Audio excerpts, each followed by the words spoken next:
Have you ever felt a strange heaviness after talking to someone, as if their presence quietly drained the warmth from your soul? They smiled. They spoke kindly, perhaps even praised you. And yet by the time you left, a subtle unease lingered, a tightening in your chest, a whisper of doubt you couldn't name. In our modern world, evil rarely announces itself with horns, fire, or thunder. It comes softly, almost invisibly, wrapped in smiles, compliments, and gestures meant to disarm. It hides in charm, in flattery, in the words of those who seem to help. It disguises itself as love, as friendship, as guidance. The ancient Stoics saw this long before psychology could give it a name.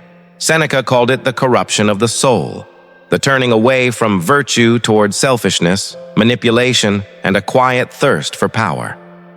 They warned that such corruption could spread, infecting relationships, communities, even the mind itself. Imagine someone who always appears kind. Who knows exactly what to say, exactly when to say it? And yet, beneath the surface, every word is a calculated move, every smile a tool designed to shape your thoughts, your feelings, your sense of self.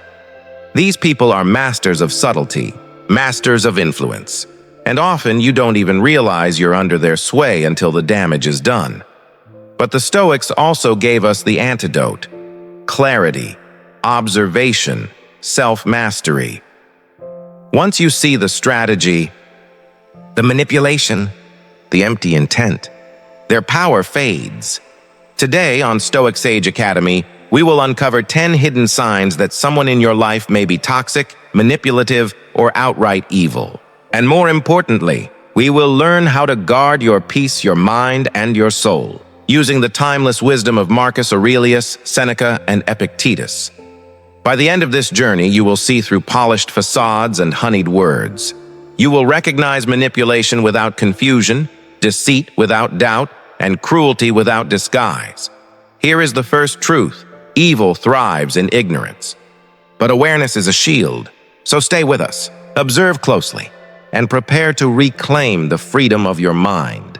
The master manipulator, fear, is a subtle master.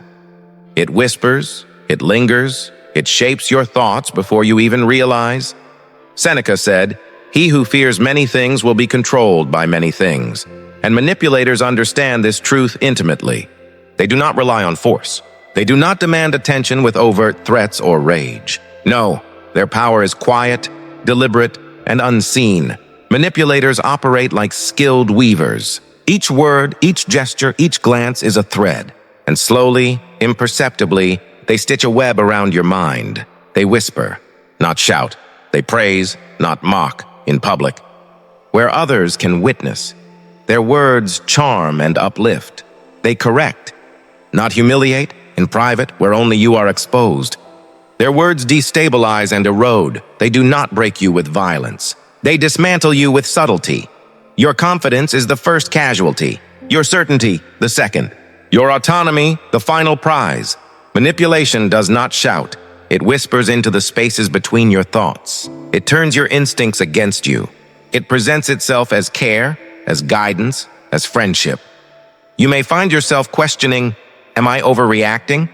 Am I missing something? Perhaps they are just trying to help. This is the beauty and danger of manipulation. It wears the mask of reason. It convinces you that dependence on them is growth. It convinces you that your judgment is flawed. And slowly, quietly, you begin to lean on their direction rather than your own.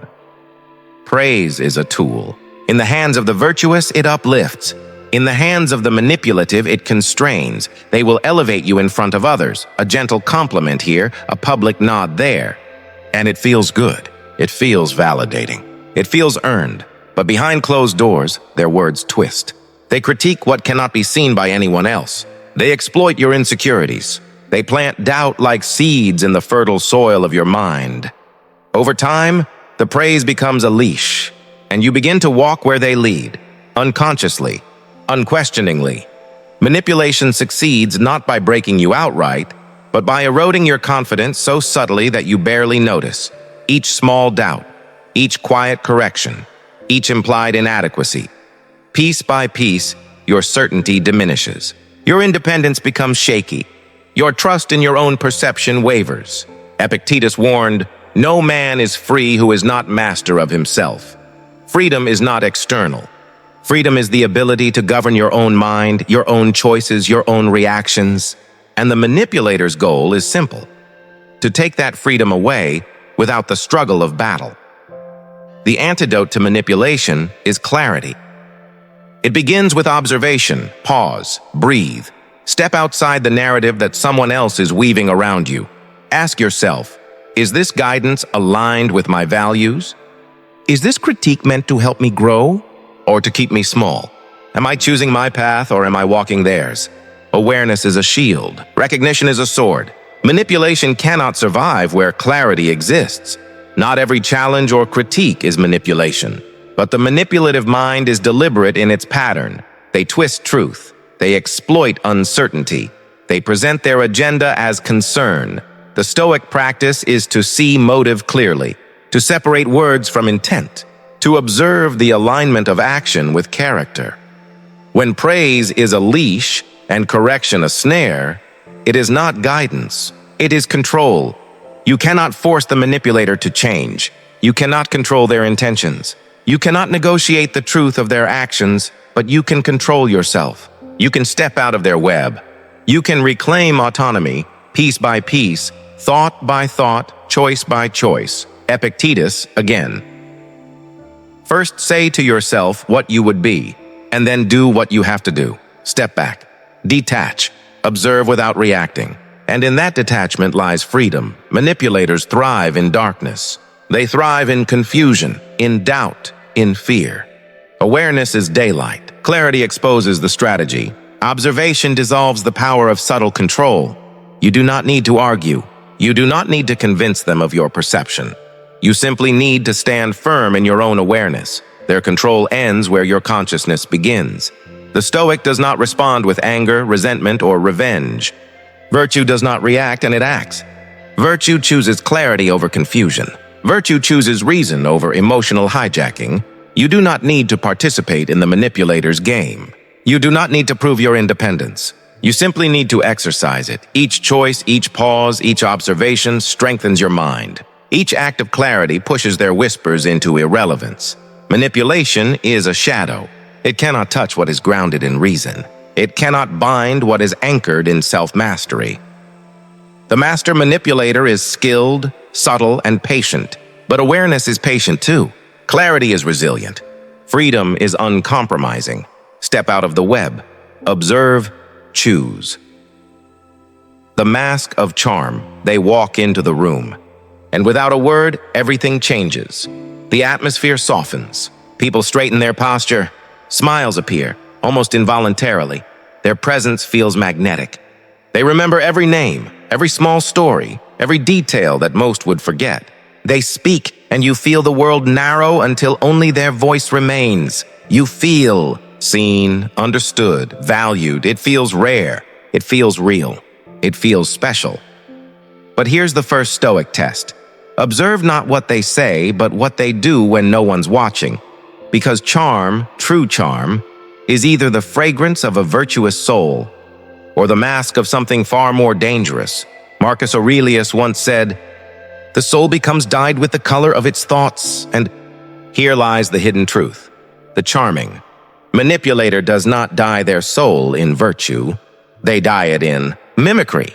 They study people the way a hunter studies prey, not out of admiration, but calculation.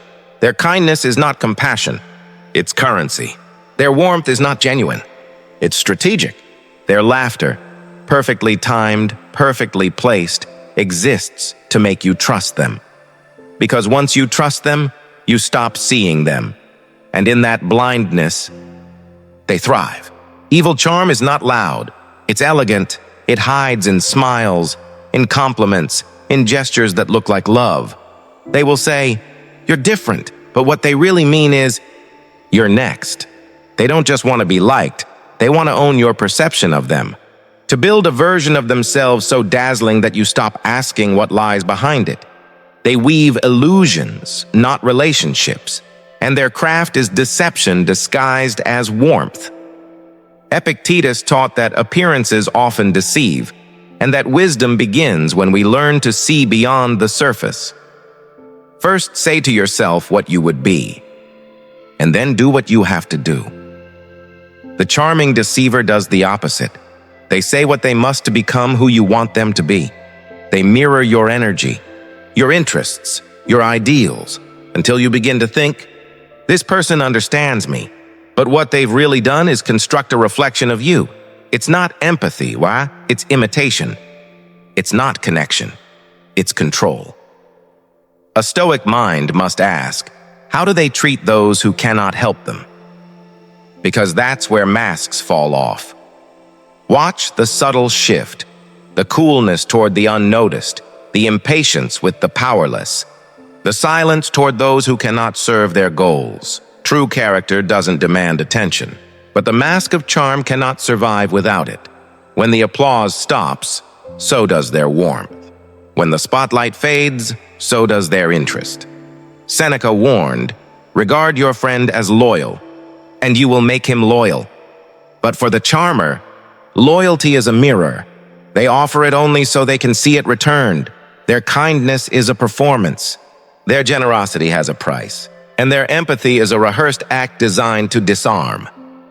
They study what moves you, the words that make you smile, the tones that soften your defenses. They become the person you wish existed, until you can't tell where your trust ends and their influence begins. Marcus Aurelius reminded himself every morning, waste no more time arguing what a good man should be. Be one. Virtue to a Stoic is not spectacle. It does not need applause. It does not crave attention. It simply is. Genuine goodness moves quietly. It helps without witness. It shines without seeking recognition. So when someone's charm feels overwhelming, ask yourself, does it feed my soul or flatter my ego? Because the former strengthens you. The latter ensnares you. The Stoics knew all falsehood eventually collapses under its own weight. The mask will slip. The performance will tire. And the truth, quiet and patient, will always outlast the illusion. When you sense something's off, it's not paranoia. It's perception, the mind's intuition honed through reflection. The deceiver thrives when you doubt yourself. So the greatest rebellion is clarity. The Stoic response is not paranoia, but awareness. You do not need to expose or confront the deceiver. You only need to see them clearly, because awareness breaks their spell. Their control ends where your observation begins. As Epictetus said, when someone tries to control you, realize you can only be controlled if you consent. So when charm feels heavy, when attention feels transactional, and when your instincts whisper something's off, listen, withdraw your emotional investment. Guard your peace. Maintain your clarity. The world is full of masks, but Stoicism teaches us that only truth endures. Charm may dazzle for a moment, but character sustains for a lifetime. You don't need to expose the false, just embody the true. Because in a world obsessed with performance, authentic virtue becomes the loudest silence of all. Charm can open doors, Marcus would remind us, but only character keeps them open, and that is the wisdom of seeing through the mask. The habitual liar lies fracture reality, not in sudden explosions, but in quiet, deliberate fractures. One untruth at a time. A liar builds a world that doesn't exist.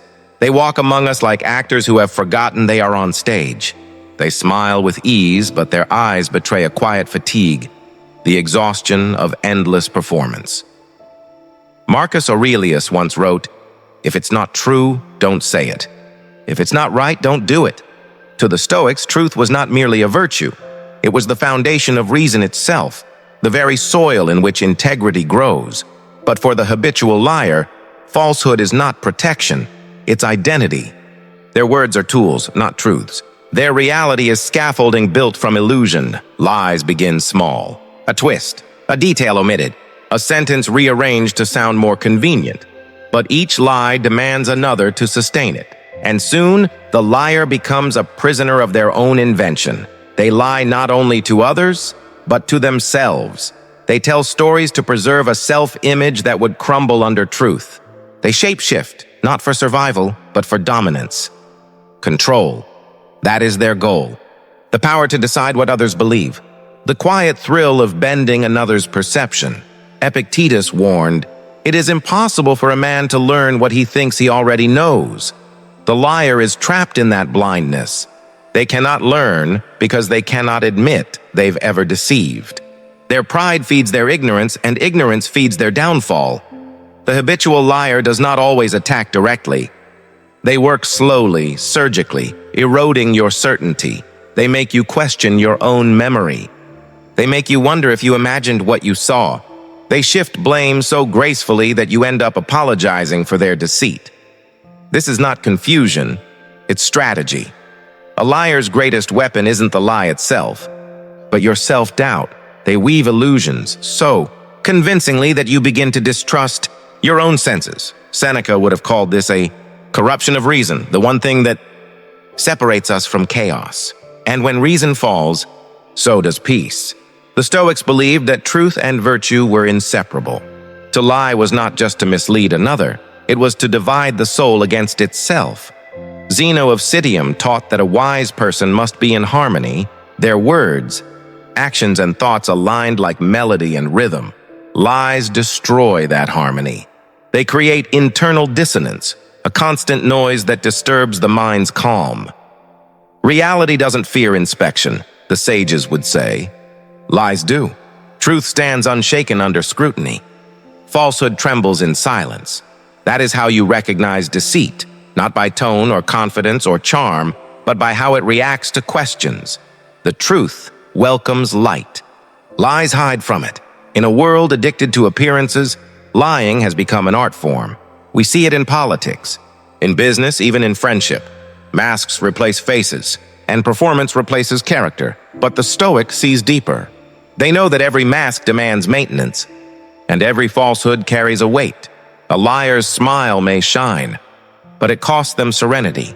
They must remember their fictions, defend them, rehearse them, until truth itself becomes the enemy. And the greatest tragedy is this: the liar loses trust not just from others, but from themselves. When your words lose meaning, your identity dissolves with them. Stoicism teaches discipline in perception. To see clearly, not emotionally, Epictetus advised, test every impression. That is the antidote to deception. Not anger, not confrontation, but examination. Do not listen for perfection in words.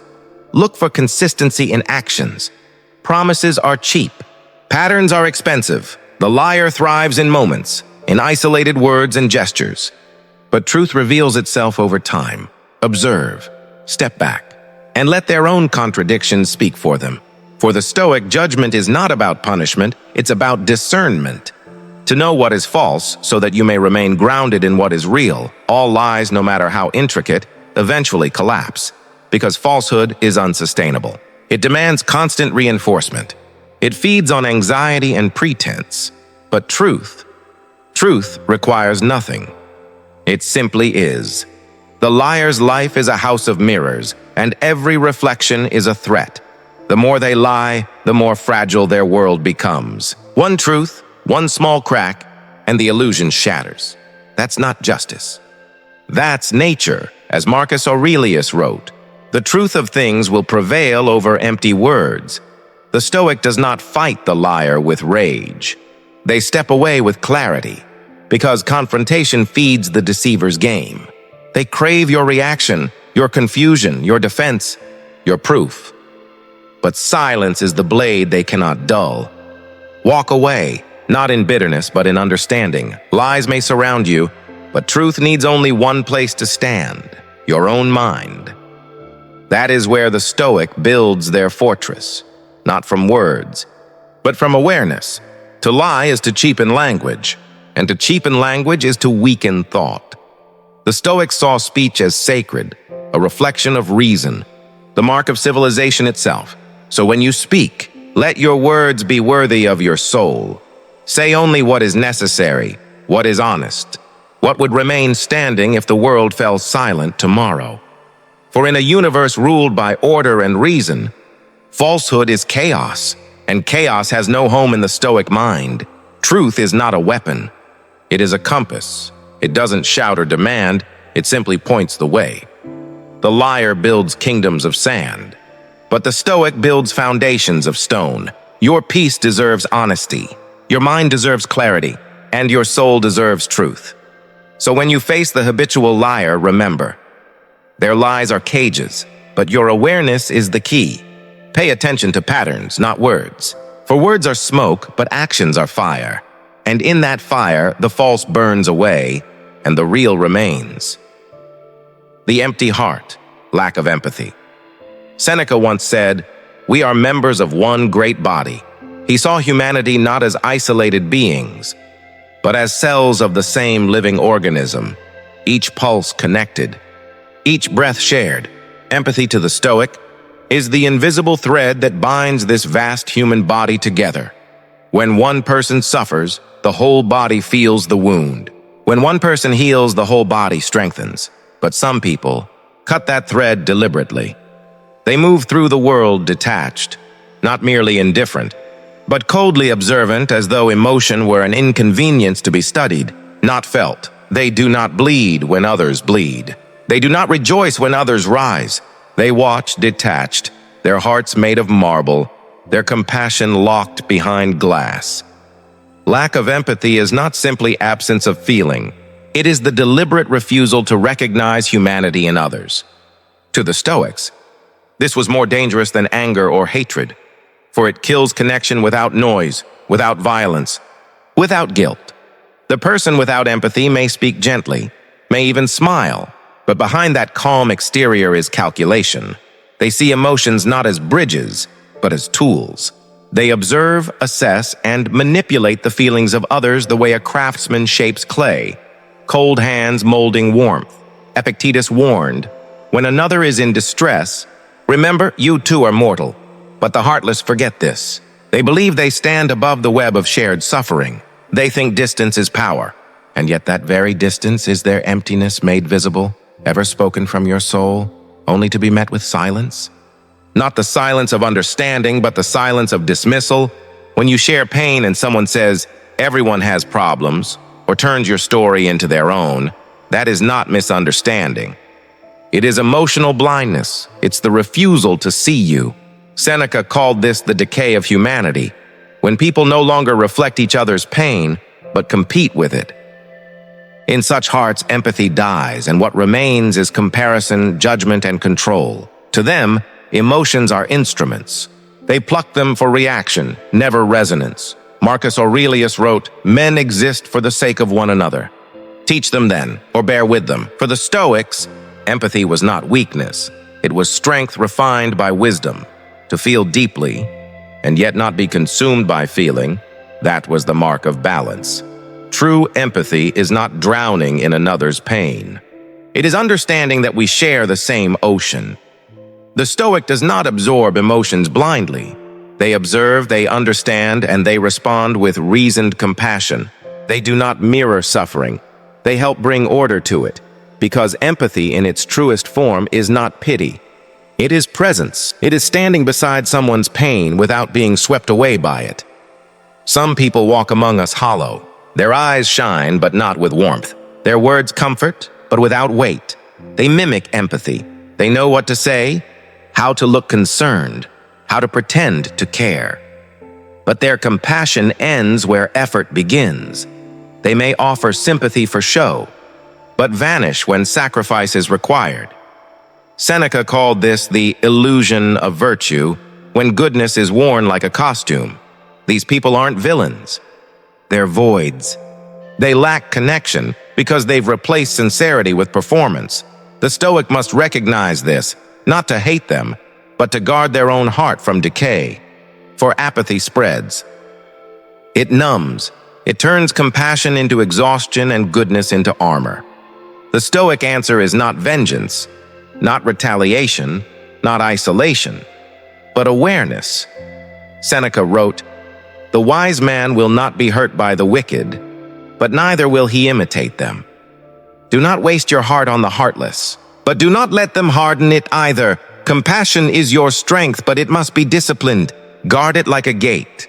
Not to keep everyone out, but to let the worthy in. Don't close the heart. Refine its focus. Don't stop caring. Start caring wisely. You owe your empathy to the world, but not to those who feed on it. Lack of empathy corrodes both sides, the giver and the receiver. Those who cut themselves off from compassion lose their humanity piece by piece. They may gain control, but they lose connection, and those who continue to offer empathy to the unworthy slowly drain themselves into emptiness. The Stoic understands that balance is virtue. Too much softness invites exploitation. Too much hardness invites isolation. Wisdom lies in the middle, a heart that feels deeply, but acts deliberately. Epictetus taught that we must learn to choose our emotional investments. When someone mocks your pain, they reveal not your weakness but their void. When someone lacks empathy, they are announcing the poverty of their soul. The Stoic does not take it personally. They see it as nature. Some hearts are open, others remain closed until suffering breaks them open. Your task is not to change them, but to remain unchanged by them. The Stoics valued friendship not by pleasure, but by virtue. They surrounded themselves not with admirers, but with truth-tellers, people who shared values, not appearances. Marcus Aurelius said, "Associate with those who will make you better. So seek those whose empathy strengthens, not drains. Those who listen not to respond, but to understand." True companionship doesn't compete with your pain. It sits beside it. It doesn't need grand words, just quiet presence. These are the people worth keeping close. They make your soul lighter, your mind clearer, and your heart more human. Empathy is not a weakness. It is the pulse of our shared existence. But like all things sacred, it must be protected. Guard your compassion from the cold. Do not let their emptiness infect your warmth.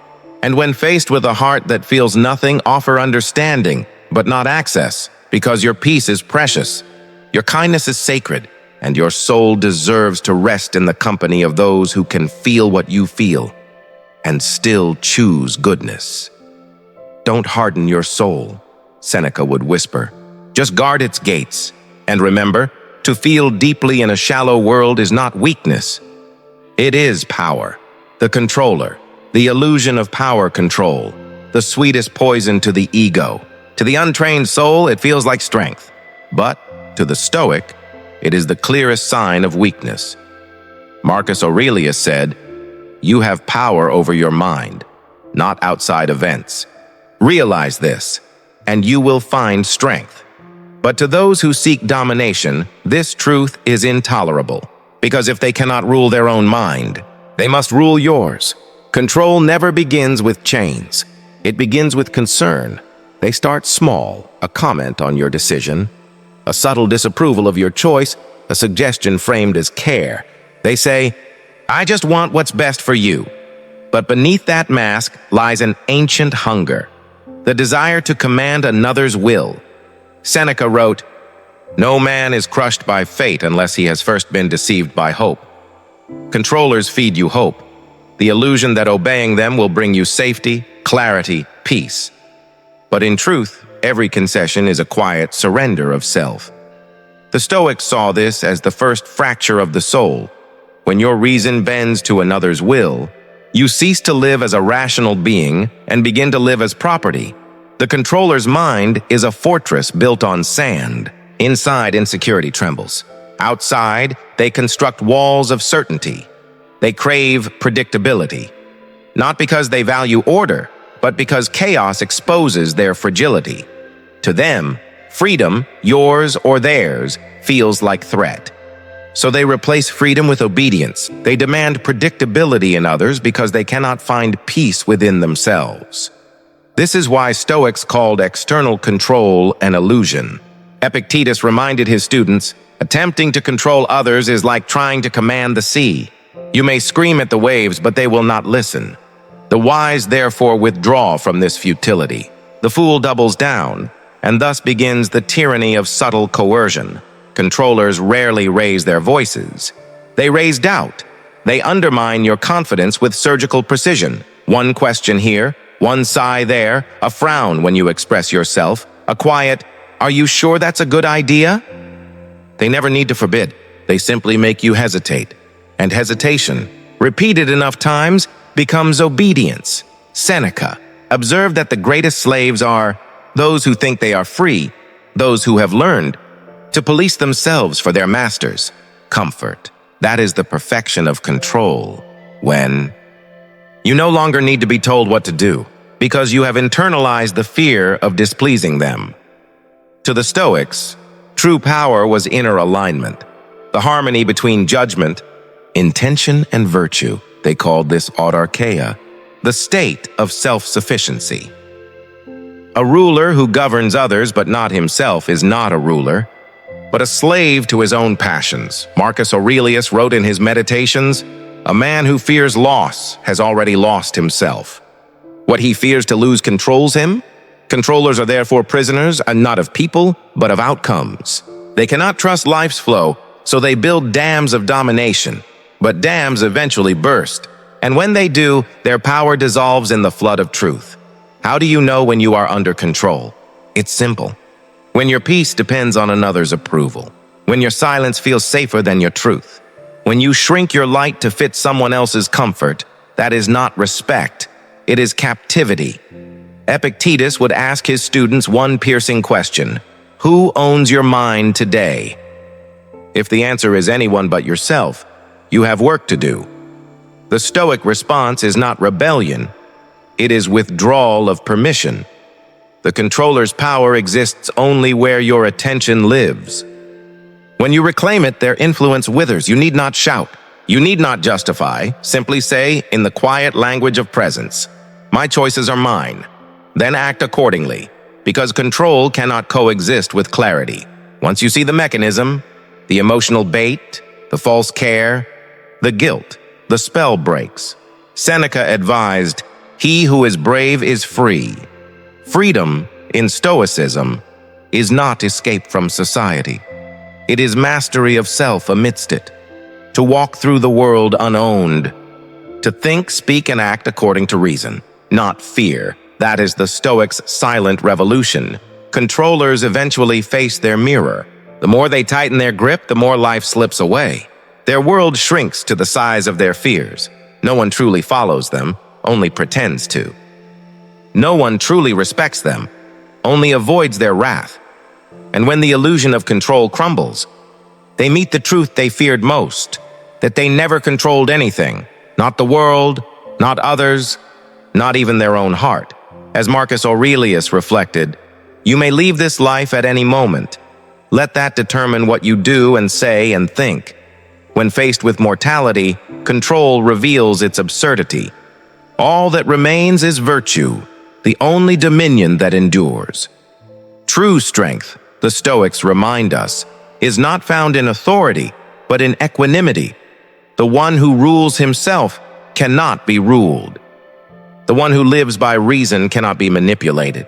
And the one who accepts what he cannot control becomes untouchable. So when faced with the controller, do not argue. Do not react. Simply remember, their power ends where your awareness begins. And in that awareness, you are free.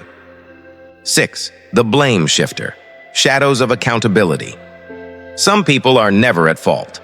No matter the outcome, no matter the consequences, no matter the destruction left in their wake, they never carry the weight of responsibility. They are the blame shifters. They could set a forest ablaze and, with perfect composure, claim, "You made me light the match." Seneca once said, "The truth needs no defense, but lies require endless excuses." Blame shifters live in the shadows of deception. They thrive on guilt, your guilt, not their own. Every misstep becomes your fault, every failure your oversight. Even their chaos is recast as your error. They twist facts like threads in a loom, weaving intricate tapestries of false reality, until you start to question what actually happened, until your own memory seems suspect, until the world itself feels like a mirror bent by their will. Blame shifters are not loud or overt. Their mastery is subtle. It begins with insinuation, a questioning tone, a pause after your words. A casual remark that leaves you doubting yourself. Then come the comparisons. If only you had done this differently. I had no choice because of you. Each comment is a seed planted in your mind, growing into self-doubt, hesitation, and anxiety. Epictetus warned, "It is not events that disturb us, but our judgment about them." Blame shifters rely on this. They do not need to control reality. They only need to control your interpretation of it. Guilt is the instrument of the blame shifter. Your discomfort is their tool. Your apology is their reward. You may notice it immediately. A conversation starts with reason, but ends with your chest tight, your voice smaller, your certainty eroded. This is not persuasion. This is psychological seduction. They do not seek the truth. They seek leverage, and guilt is their most efficient currency.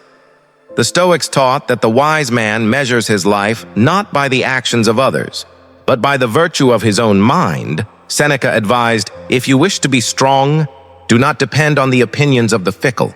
The blame shifter depends on your reactions. They exist only as long as you internalize their distortions. Once you detach from the need to justify yourself, their power begins to fade. Your strength lies in clarity, in distinguishing fact from manipulation. Do not react immediately. Observe. Notice the patterns. Do they deny responsibility for repeated actions?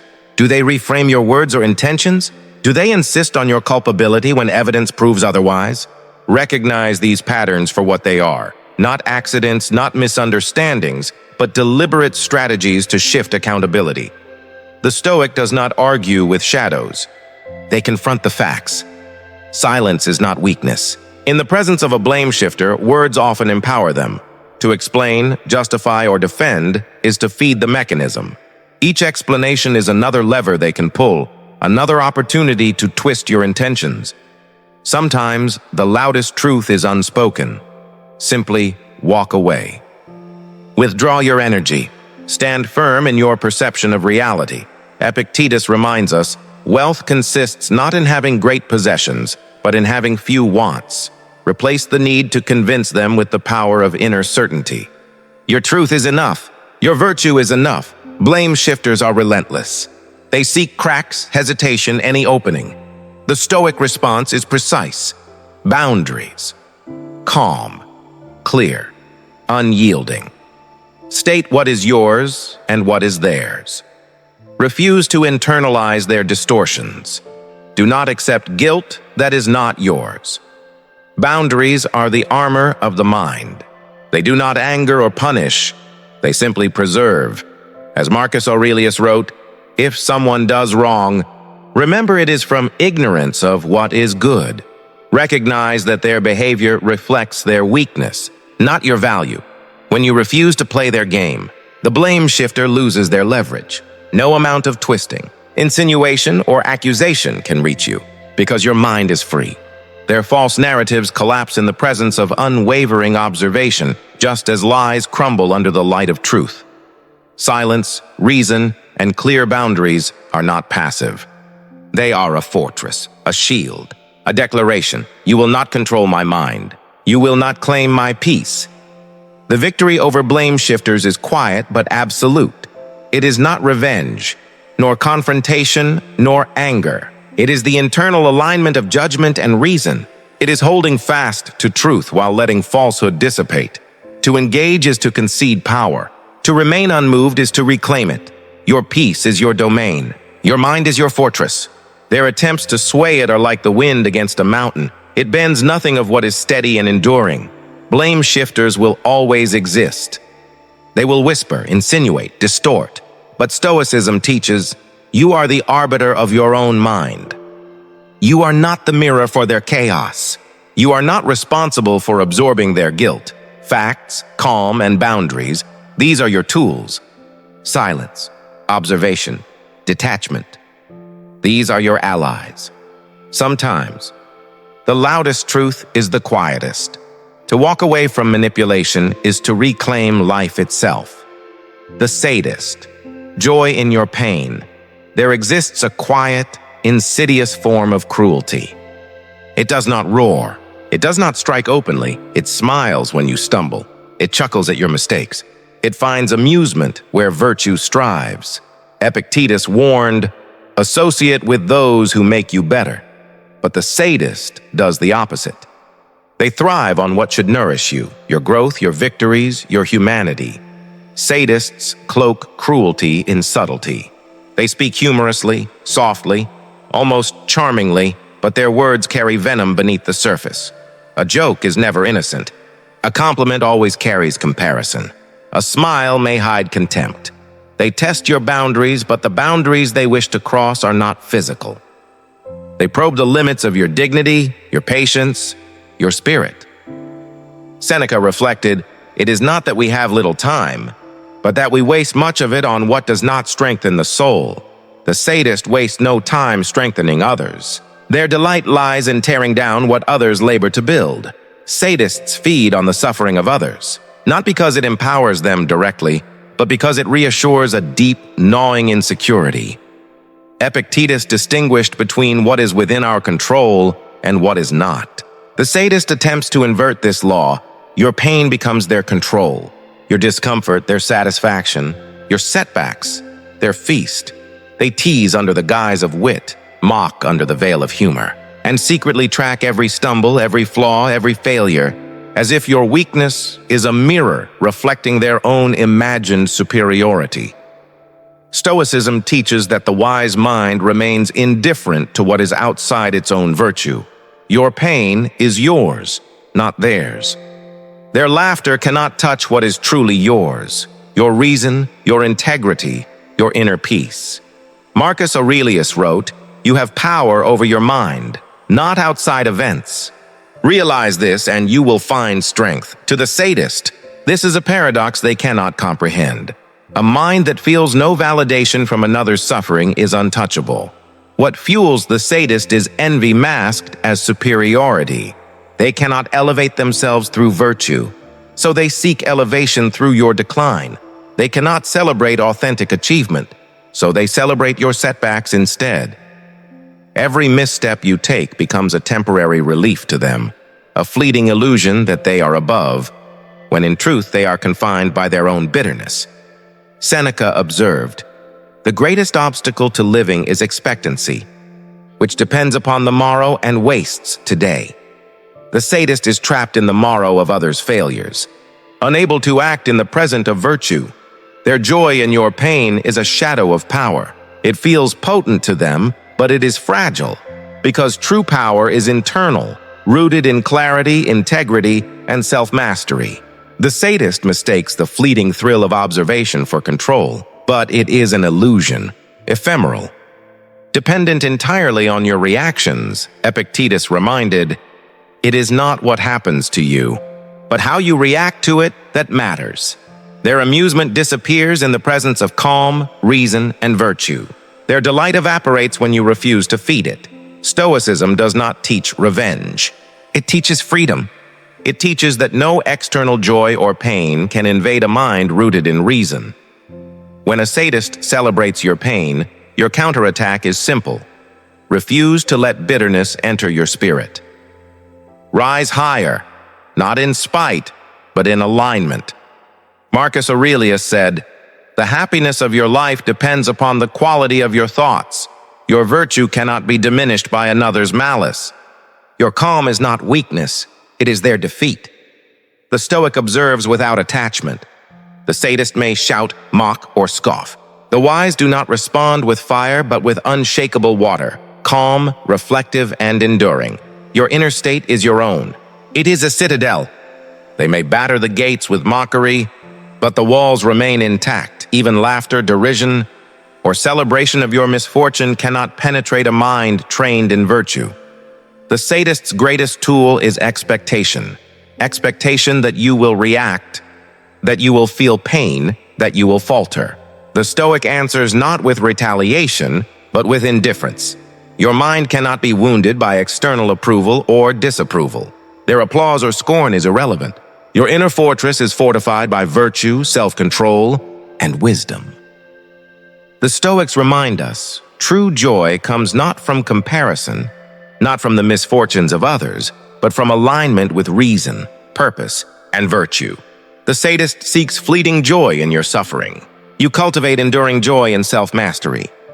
Your progress, your resilience, your calm, these are impervious to their malice. Every attempt to diminish you only highlights the poverty of their own mind. When faced with a sadist, remember, their joy is a mirror reflecting their own limitations. Do not meet malice with malice. Do not respond with resentment. Rise in virtue. Stand in calm. Flourish in integrity. Your peace is your power. Your virtue is your armor. And in the quiet radiance of reason, their delight becomes irrelevant. The isolator, weaponizing solitude. Some weapons are loud. Some are sharp, visible, impossible to ignore. But the most dangerous weapon is often invisible. Isolation. The isolator does not strike with force. They do not shout or demand. They whisper.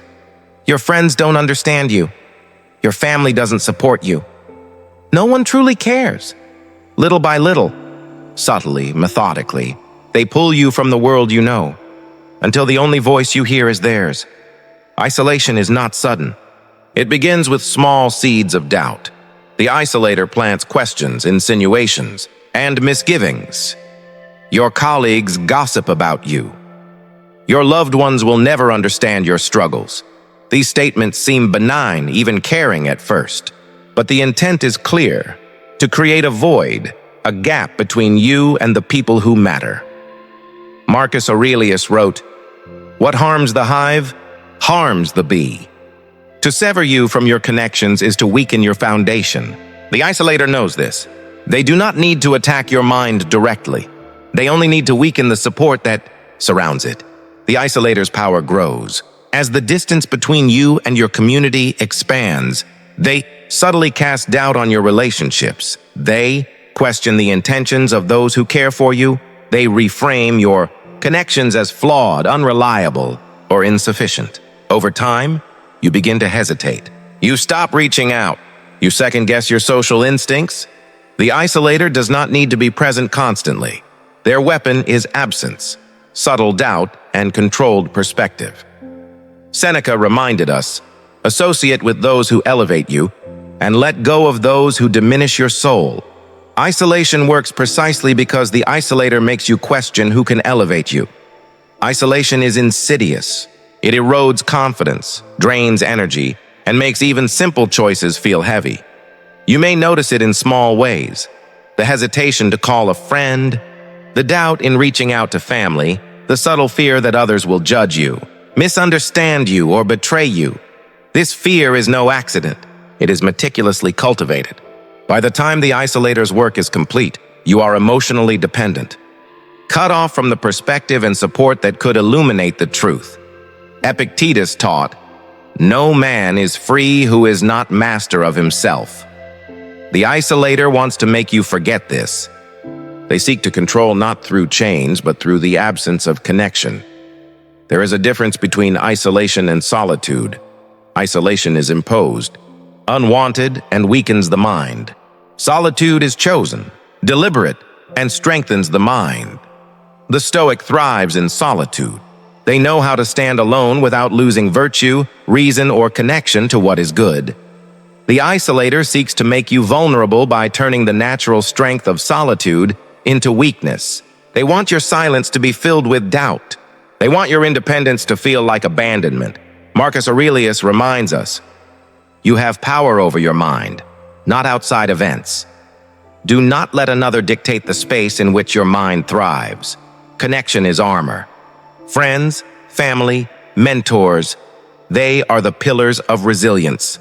They are the mirrors that reflect your worth when the isolator attempts to distort it. Evil thrives in silence. Virtue grows in fellowship. The Stoic response is deliberate. Recognize the attempts at separation. Reach out to those who matter.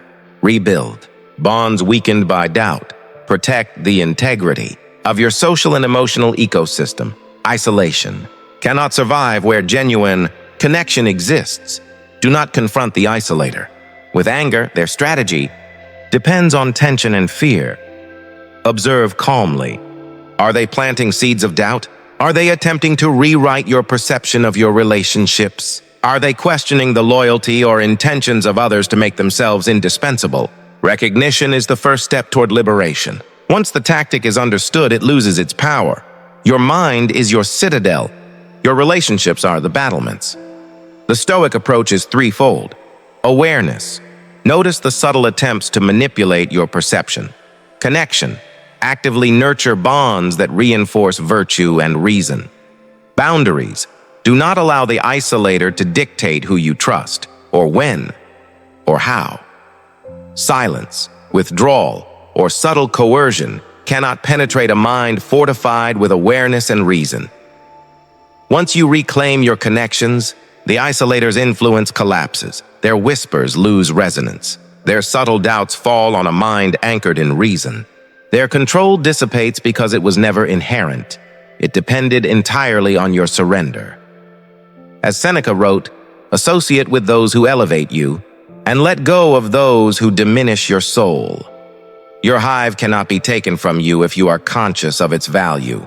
Virtue does not grow in silence. It grows in shared experience, dialogue, and mutual support. Evil thrives in isolation because it relies on your doubt. But when you surround yourself with those who act from virtue, their strategies lose meaning. Connection is not merely emotional. It is philosophical. It reinforces clarity, reason, and courage. The isolator may whisper, insinuate, and manipulate. They may attempt to sever you from your world, to make you dependent on their guidance or approval. But the Stoic recognizes, true strength lies in reason. True freedom lies in connection. True armor is the network of virtue surrounding the mind. Do not let anyone cut you from your hive. Reach back to those who lift you and stand firm in your autonomy. The green-eyed pretender, jealousy in disguise. Jealousy is a sly predator. It does not always roar. It does not always appear as malice. Sometimes it wears a mask of concern, a mask of praise, a mask of friendship. Seneca called envy the ulcer of the soul, and like an ulcer, it works quietly, consuming from within. The green-eyed pretender does not attack openly. They do not confront you directly. Instead, they speak words that sound supportive, even thoughtful. You did well, but don't get too confident. That's impressive, though someone else achieved more.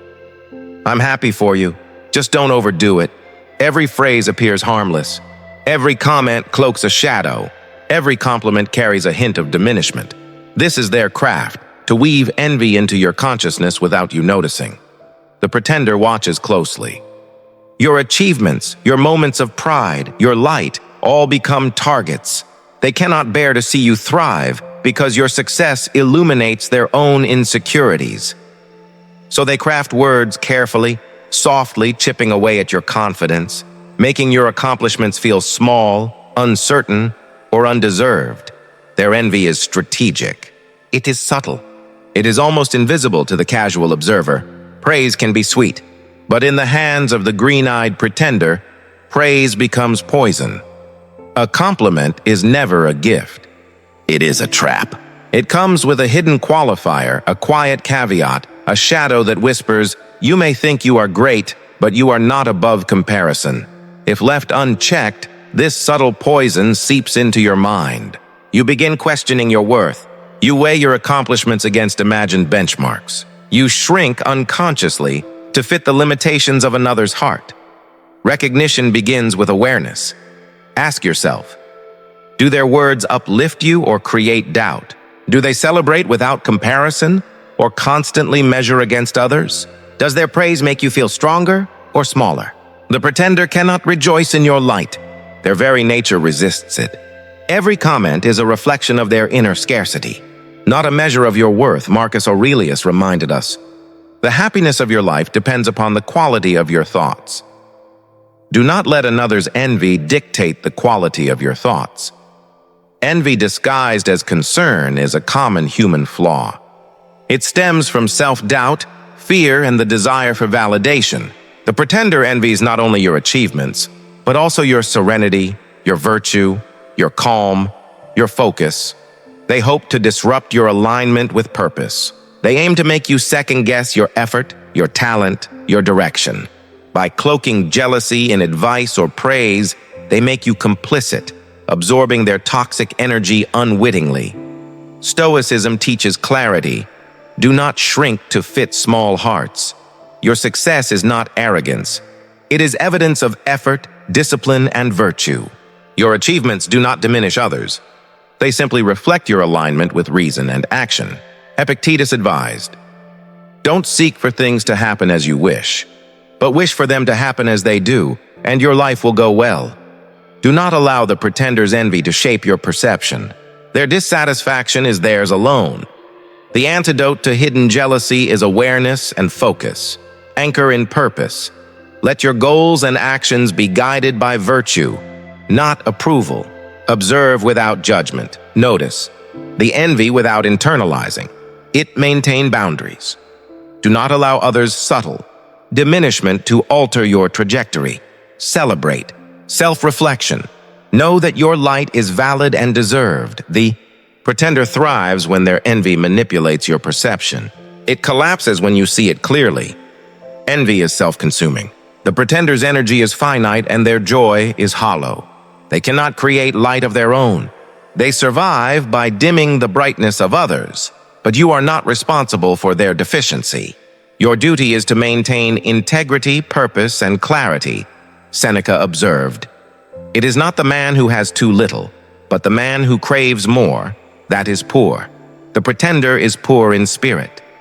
Your light, your reason, your progress, none of it belongs to them. When jealousy strikes disguised as advice, respond with composure. Keep your focus on virtue, effort, and reason. Let your actions speak louder than their comparisons. Let their envy simmer in silence while you flourish openly. Your calm and steadfastness are the antidote to their poison. Their attempts to diminish you are irrelevant to your inner state. The green-eyed pretender will always exist. Hidden envy, cloaked as counsel, will cross your path. But the Stoic knows true value lies in virtue, effort, and purpose. Recognition from others is fleeting. Integrity endures. Let the envious stew in their own scarcity. Stand anchored in clarity. Let your light shine unabated. The unrepentant heart, refusal to change. Some hearts are closed, not by circumstance, not by accident, but by choice. They refuse to see themselves clearly. They refuse to reflect, to pause, to change. Marcus Aurelius said, "Waste no more time arguing what a good man should be. Be one." The unrepentant heart ignores this wisdom. It does not strive for virtue. It does not question its actions. It clings to justification. The unrepentant do not learn. Every mistake becomes an excuse. Every harm inflicted is rationalized. Every opportunity to grow is dismissed as unnecessary or irrelevant. They see apology not as a bridge to repair, but as surrender, a sign of weakness in their rigid worldview. Stoicism teaches the opposite. Remorse is not weakness. Self-reflection is not defeat. Admitting fault is the first step toward virtue. The unrepentant heart treats these steps as foreign, unnecessary burdens. Denial is the fortress of the unrepentant. They build walls around their conscience with logic twisted to protect their ego. Every harmful action becomes a justification. Every failed relationship becomes the other person's fault. Every criticism becomes an attack to resist. This denial is deliberate. It is a refusal to confront the truth of one's own choices. They are trapped in a self-made illusion, a world where fault exists only outside themselves. Seneca reminds us, every man is worth just as much as he can improve himself. The unrepentant fail to recognize their own capacity for improvement. A life without reflection is a life half-lived. The unrepentant may accumulate wealth, influence, or power. They may gather admirers, followers, or loyalists, but none of this fills the void inside. Without self-examination, their actions lack purpose. Without remorse, their connections lack depth. Without growth, their lives echo emptiness. Virtue is active. It requires awareness, humility, and courage. Without these, the heart is closed and the soul remains hollow. Remorse is not a punishment. It is a motion toward improvement. It is courage in action. It is strength and humility. Only the wise admit their mistakes. Not to appease others, not to gain validation, but to align themselves with reason and virtue. Epictetus wrote, "It is impossible for a man to learn what he thinks he already knows. The unrepentant assume they already know. They refuse learning. They refuse growth, and in doing so, they remain stagnant. You cannot awaken a conscience that has chosen to sleep. No argument, no persuasion, no appeal to morality can force the unrepentant to change. Their heart is locked. Their mind is fortified. Their perspective is self-contained. The Stoic understands this limitation. Influence is only possible where reason is welcomed.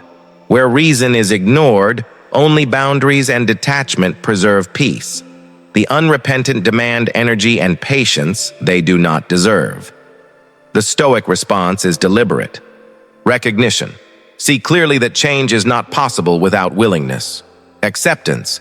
Accept that their path is separate from yours. Boundaries. Protect your mind, your time, your virtue. Focus on growth. Channel attention toward yourself and those who seek improvement. Walking away is not defeat. It is clarity. It is an acknowledgement that virtue cannot be imposed on the unwilling. Contrast the unrepentant with the Stoic. The Stoic reflects, grows, and seeks wisdom. The unrepentant repeats, excuses, and stagnates. One expands the mind. The other contracts it. One transforms adversity into virtue. The other transforms virtue into hollow performance. Marcus Aurelius said, "The impediment to action advances action. What stands in the way becomes the way." For the Stoic, every reflection, every apology, every lesson is a path forward. For the unrepentant, every obstacle is an excuse, every error a justification. The unrepentant may enter your life. They may hurt, frustrate, or manipulate.